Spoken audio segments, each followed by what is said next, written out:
Now students इस question को देखिए, उसने हमसे बोला कि कोई इवेंट ई है, तो इवेंट ई की प्रोबेबिलिटी, एजर्शन पहले मैं चेक कर रहा हूं, ए का मतलब assertion, probability of any event E is equals to 0.20 है। तो आप मुझे बताओ हमने क्या पढ़ा है, probability of any event plus probability of complementary event, मतलब उसी इवेंट का कॉम्प्लीमेंट्री, या probability of event plus probability of not occurring of event is equals to, इनका सम कितना होता है 1।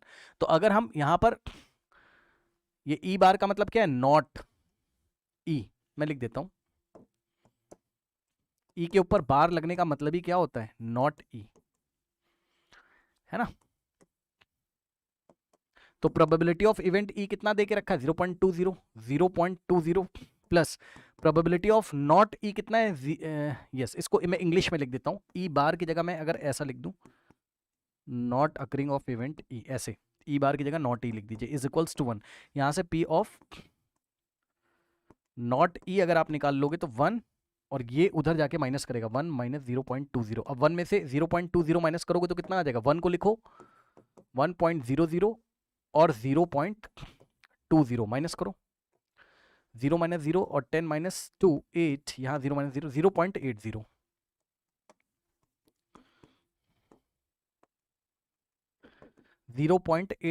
किसकी प्रोबेबिलिटी आ गई, नॉट ई की, तो एजर्शन इज ट्रू, यही बोला था उसने, नॉट ई की प्रोबेबिलिटी 0.80 है ना। अब रीजन कह रहा है इफ टू डाइज आर, अरे डाई का इससे क्या लेना देना, फिर भी if two dice are thrown simultaneously या together, then the probability of getting a doublet is, doublet क्या होता है, 1 के साथ 1 का आना, 2 के साथ 2 का आना। अब सबको पता है 2 डाई को थ्रो करोगे 36 आउटकम ये वाले आएंगे, जिसमें से डबलेट्स कौन से ये रहे, 1,1 2,2 3,3 4,4 5,5 6,6। ठीक है, तो डबलेट्स कहाँ आते हैं, यहाँ डायगनल में, ये इस तरीके से डबलेट्स आ गए, ये देखिए, ठीक है। तो प्रोबेबिलिटी ऑफ गेटिंग डबलेट्स, इन्हीं को डबलेट्स बोलते हैं, 1,1 डबलेट, मतलब दोनों नंबर सेम होने चाहिए, 3,3 4,4 5,5 6,6। तो टोटल फेवरेबल आउटकम कितने, डबलेट्स कितने, 1 2 3 4 5 6, 6 divided by total possible outcomes कितने, 36। सो द आंसर इज 1/6 होना चाहिए था, लेकिन इन्होंने हमें क्या दिया है, 5/6, गलत, ठीक है, रॉन्ग।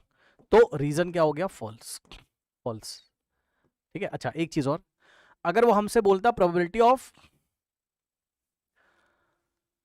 नॉट गेटिंग डबलेट, तब शायद 5/6 आता, देख लो, probability of not getting doublets, तो हम लोग क्या करते हैं, probability of getting doublets plus probability of not getting doublets, इनका सम 1 हो जाता, और प्रोबेबिलिटी ऑफ डबलेट अभी आया 1/6, तो plus probability of not getting doublets is equals to 1, और 1/6 को उधर भेजते तो probability of not getting doublet कितना आ जाता, चेक कर लो, 1 माइनस 1/6, 6 1 6 माइनस 1 5/6, तब ये ट्रू हो जाता है। लेकिन अभी फॉल्स हो गया ना, नॉट गेटिंग नहीं पूछ रहा है, गेटिंग पूछ रहा है, तो गेटिंग में आंसर कितना है 1/6, जो कि नहीं दिया इसलिए फॉल्स है। तो assertion is true, reason is false, assertion is true, reason is false, है ना। कहाँ गया हमारे पास ऑप्शन,